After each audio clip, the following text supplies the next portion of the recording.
In the honor of the late Akira Toriyama, instead of me talking about how sad his death is today, why don't I do something a little different for once? I know I've talked a lot of shit about Dragon Ball Evolution, but what if I talk about the thing that Dragon Ball Evolution was trying to be, or what it failed to be? Never mind, I'll talk about my anniversary of Dragon Ball Evolution for another time, but I want to talk about why Dragon Ball Z has been the greatest thing since God knows. Ever since Dragon Ball Z has been popular since the 1990s, all I can tell you is Dragon Ball Z gave the gateway to other animes to be epic. Naruto, One Piece, Bleach, frickin' My Hero Academia, just tons of things. And what we have to thank for it? Dragon Ball Z or Dragon Ball. And also, let me show you another thing I don't think I've shown you guys. My 6th collection of the Blu-rays for Dragon Ball Z, the series. Here you go.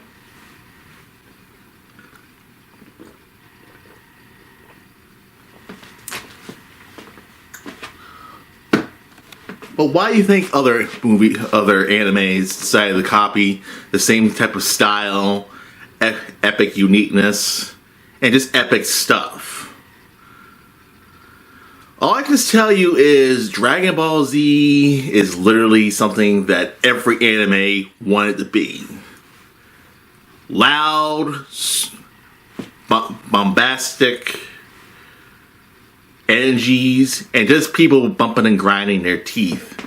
Yeah, if you haven't noticed that in Dragon Ball Z, how they talk with their teeth like this. Goku! Don't do it! But either way, all I can tell you is Akira Toriyama made Dragon Ball back in the 80s. I sometimes would mistake it for the 70s, but honestly, Dragon Ball, what can I really say about Dragon Ball that no one hasn't said about it? That Dragon Ball was obviously an inspiration, was inspired by Journey to the West. Akira Toriyama decides to adapt into his own franchise. So if you do know Journey of the West, you would know that there are a couple of things you should know about. There's a monkey person, and I'm not saying that to be rude. There is also the monkey person having a power pole that can extend even higher or bigger. And also, one other thing, he wears the, crown thing. It's not like an actual crown, but it's like a type of crown that he wears on the top of his head. And also, he also flies on a cloud. And now, where do they get these ideas? Where do they get these whole entire ideas from Dragon? Where did Dragon Ball get these ideas? Journey to the West. But now, moving on to Dragon Ball Z. One thing I can't agree. I'm gonna be honest with you. Yesterday I was looking up what Bulma's age. I'm gonna be honest with you. Seeing Bulma in that really pedo-ish, pink skirt, pink dress that she wears, that she's mostly known for. The famous burn that Goku has ever done in the history of Goku. And that is, what do I care about seeing your dirty ass underwear? Oh! Oh! Good God, that's a burn. I know. Everybody's made that joke on what they've seen about that. But yeah, getting back to what I was trying to say, why is it Bulma when I look at her in this outfit, I think she's like 12 or 13. I don't know. Maybe it's just me. But now coming to find out, Bulma is actually around 16 years old. I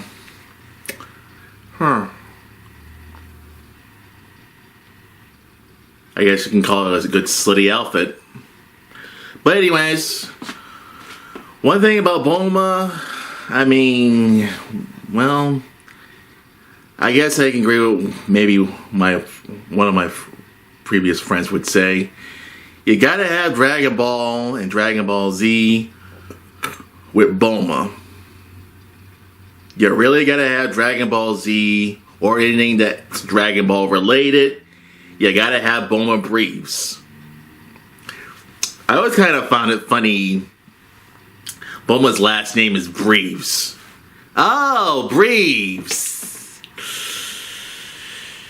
Yeah, having the true word that means underwear for a last name, which I always kind of find it funny how Bulma named her two kids, who you may have heard of, Trunks and Bra.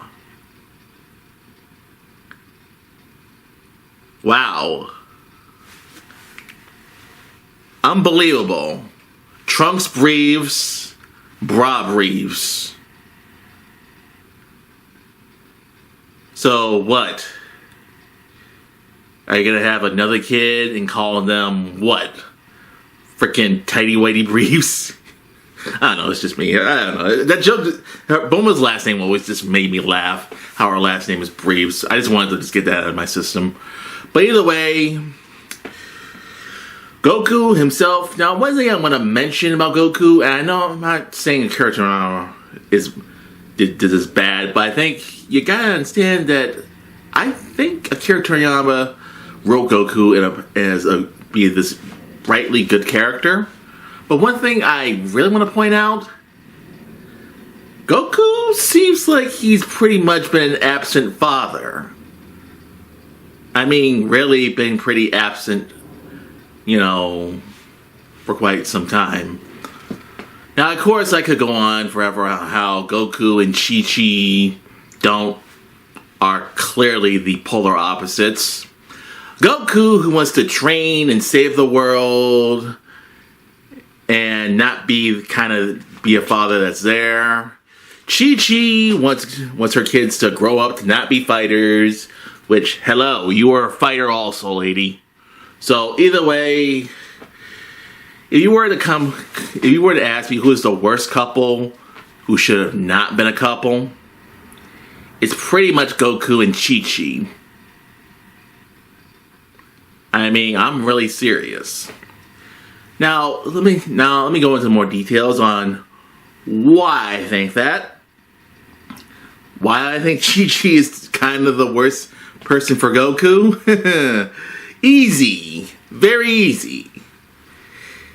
Chi-Chi, there's several parts where I'm like, lady, are you serious? Are you serious? My favorite part is when after the fight with Vegeta, Goku and the rest of them are trying to pick up the pieces, and them. But what does Chi-Chi care about? Oh, Gohan! Gohan, who's butt-ass naked, in Krillin's arms. But no. She doesn't even look at her husband. Even Yajirobe is like, Jesus, lady, what the hell's wrong with you? You've been here for about 15 minutes and you haven't said anything to your husband.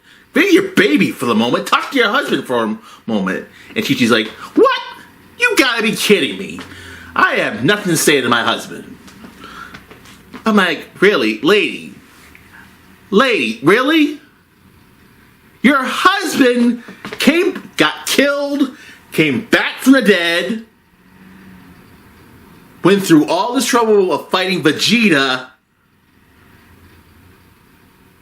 and you're not even gonna attempt at talking to him?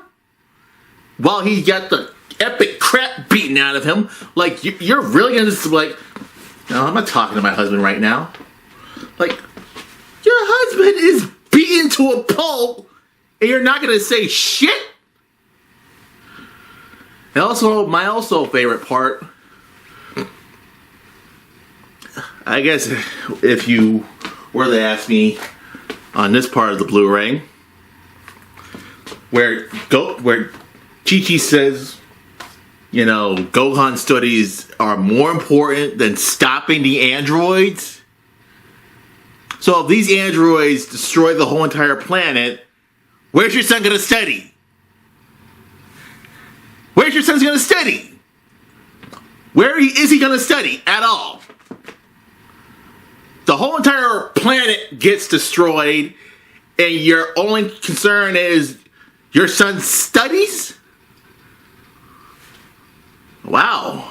I didn't think I would actually say this, but Goku.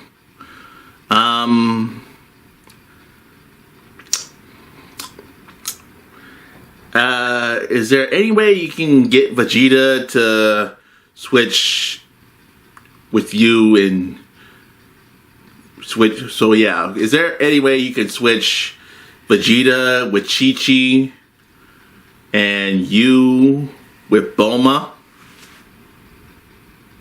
That sounds like a better combination than what you have now. And also getting back to Goku just being not a father who's kind of absent. When you think about it, Gohan really was the one. I just feel like, you know, kid, you kind of had it bad when you were a kid. You were pushed around when you were suicidally pushed around. You know, when you were 5 years old, you had to learn how to fight as a 5-year-old. You were trained by a green alien with antennas.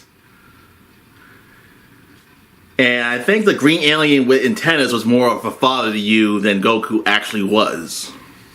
I really do mean that. And don't get me started with Goten. Goten has been around, Goten during his time was around for the past 9 years. And I'm like, wait a minute. Goku and Chi-Chi had sex? So wait, was Chi-Chi pregnant? Wait, so when after they defeated Cell, so was Chi-Chi pregnant with Goten during that time? After they defeated Cell and after Goku said he was going to come back, you know, when he comes back or stay dead or whatever? I'm like, and you haven't been with your youngest son since he was born for the last 9 years, and you come back and like, oh, I'm back, I'm not going to stay here for now. But like, yeah, Goku really is a bad father. Maybe not the baddest character, but really not the greatest father. Now, I could say, well, there are some flaws, some serious flaws. But I'm sorry to tell you this, I think Vegeta should be more lucky. Why? Even though we all know Vegeta doesn't give two shits about his family or anything, or even the planet. Yeah, we know Vegeta doesn't I don't give a shit. That's Vegeta's Omada, not giving a shit. But all I just tell you is, I think with the Dragon Ball Super series, they kind of made Vegeta, well, kind of a little bit more likable. Still kind of a cranky guy who says, what are you looking at? Don't look at me! Don't fucking look at me! Yeah, that's pretty much Vegeta's attitude. But now, let me go into a more important thing, the fighting. The fighting, what can I even say? It has its own style, epicness, fightingness, and it just has a great sense of action. I actually knew an old friend who used to live in Massachusetts. I don't know what his state is right now, but I can tell you, he loved Dragon Ball Z. Both me and him loved Dragon Ball Z. I know I've mentioned this friend before, but honestly, I can only just mention this friend. We loved Dragon Ball Z. We loved everything. We didn't care if some of the other guys saying, "Oh, Dragon Ball Z, it's stupid," or "Dragon Ball Z is just another anime or cartoon stuff that people should stop watching." Yeah, we had a lot of assholes back in the day. But believe it or not, Dragon Ball Z. Gee, where do you think more movies or animes get their ideas from Dragon Ball Z? Being as epic as possible, but also being, well, I guess that's the best way I can describe it. Epic. Epic, epic, epic. And now mentioning Dragon Ball Z Dragon Ball Z Kai, I will say this. Dragon Ball Z Kai has a few newer lines I think that are better, but still not good as the original versions. The two lines I actually liked, either way, Dragon Ball Z Kai, the two lines I liked in that were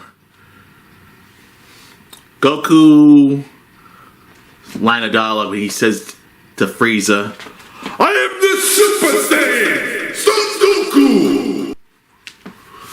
And of course, my favorite one, which actually is the only line that I think that made me laugh because it was so stupid, and that is, I hope you're ready for this. "Woman! Bull Moose! Give me a towel!" Like Vegeta calling Bulma Bull Moose. I know it's stupid, but I'm sorry. It's funny. It's really, really, really funny when every time I hear Vegeta call Bulma Bull Moose. That's now like my most favorite line in Dragon Ball Z Kai. Vegeta calling Bulma Bull Moose. I know it's stupid, but it's funny. It's like, Bulma, this is the guy you want to spend your next God knows how many lives with. So you probably ask me, well, what do you think about the Dragon Ball Z, rephrase that, the newer Dragon Ball Z movies? Battle of Gods, Resurrection F, Broly. I don't know about this other new stuff, but all I can tell you is the ones I'm familiar with for right now, they're good. So you want to do something different. You wanted to change. You wanted to fix what Dragon Ball Evolution broken and try to adapt it into something better. It all means go right ahead and do it. So you brought back Emperor Pilaf as an annoying kid, which he obviously was. Having my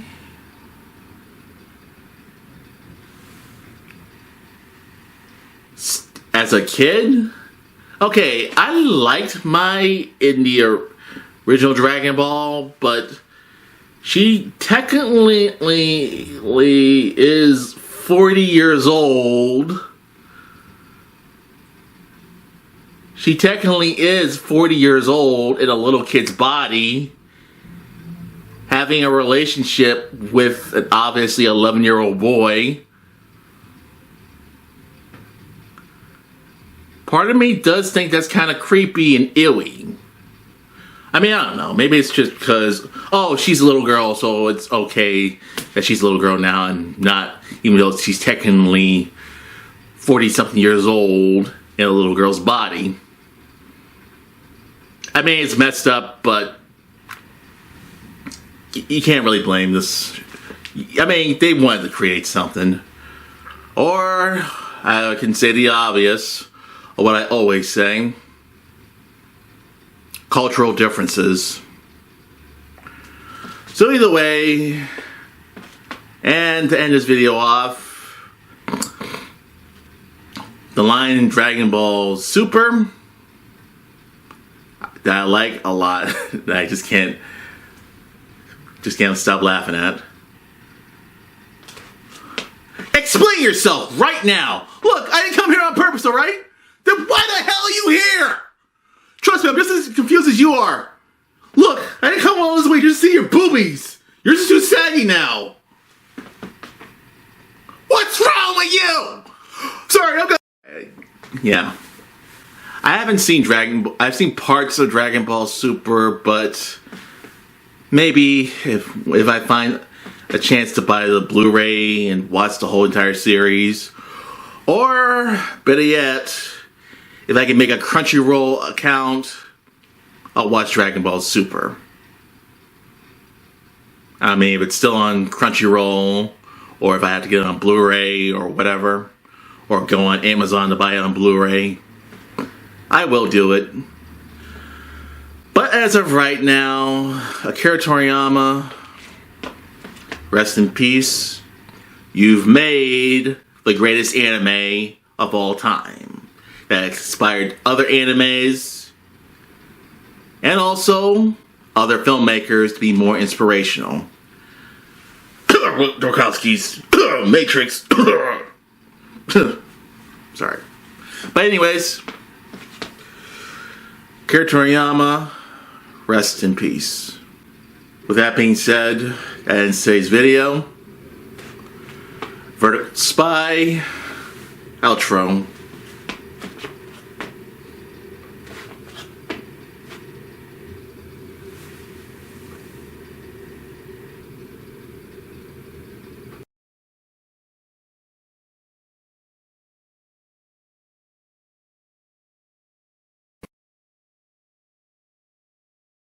Yo, Steve Bloom here, voice of Spike Spiegel. Remember to subscribe and get vertical.